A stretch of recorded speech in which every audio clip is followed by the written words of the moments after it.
My name is Dan Vondrak. I'm from Raven Software. I'm the project lead for X-Men Legends 2, Rise of Apocalypse. Brotherhood and the X-Men actually work together in this story, so you're actually going to be able to play some Brotherhood characters alongside some of the X-Men, so this means Wolverine and Magneto can actually work together, or Cyclops and Juggernaut. These guys can all be on the same team. You could switch between them. Another huge thing for us is the powers. You no longer just have 4 powers. We've actually more than doubled the number of active powers you have. This means you can actually assign the powers to the different buttons and switch between them. The story for X-Men Legends 2 is basically Apocalypse was just kind of laying in wait while the events of X-Men Legends 1 unfolded. And actually, if you played all the way through X-Men Legends 1, there's a little teaser at the end of Apocalypse. Now is the time he's decided, okay, this works for him, so he's actually unleashed devastating attacks on both the X-Men and the Brotherhood, and they have no choice but to basically unite against Apocalypse. We looked at all the characters from X-Men Legends 1, and any guys that kind of fell in similar, range of powers, we wanted to make sure we gave them something new. So we've actually pulled in new X-Men. So we have some of the returning favorites. We pulled a new X-Men. Then of course we had to make room for the all-new Brotherhood that are in the game. And even the guys that are returning, they have a whole new set of powers. For instance, like Nightcrawler, he had just his teleport attacks before. Now he has a whole set of sword attacks. So even the guys that are returning have a whole new set of powers to actually play through. With the environments, we've tried to make a lot more exotic and organic environments. We have a really cool Madre Temple, which is actually from one of the classic storylines. And we have Egypt, which is totally brand new. And with these environments, we've really tried to make sure that everything about the environments really, kind of flow together, so it's the effects, the lighting. For like example, in the Madre Temple, you have the priests with the big staffs or the hellhounds attacking you. In Egypt, you have the big Anubite warriors. We really tried to get a lot more outside environments as well. For this story, we've just pulled in elements from some of the other storylines, and obviously Age of Apocalypse is going to make its kind of footprint on this game because it's such a huge Apocalypse story. So it's not at all based around entirely Age of Apocalypse at all. It's a brand new story. Co-op and online are huge features for us, obviously online being brand new. And the way it works is you can have the full 4-player, playing online, so you and 3 of your friends, and you can play all the way through the story mode from the beginning to the end.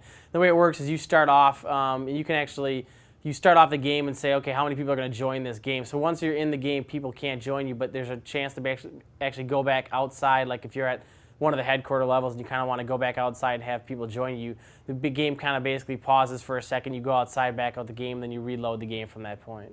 For the GameCube, we don't have the online feature, but we do have the co-op mode, and that's still in there. And we've made improvements. It's not like we've just said, hey, we're going to take co-op and make it online. We've made some huge improvements to both co-op, and then they transfer over to online. Like we've got the auto level up system in the game, so this means you no longer have to wait around for your buddy to basically go through his stats. Or we have the auto power switching, the in-game power switching. This means you can just switch powers on the fly. So we really made sure the improvements were to co-op, and it's great that they transferred over to the online.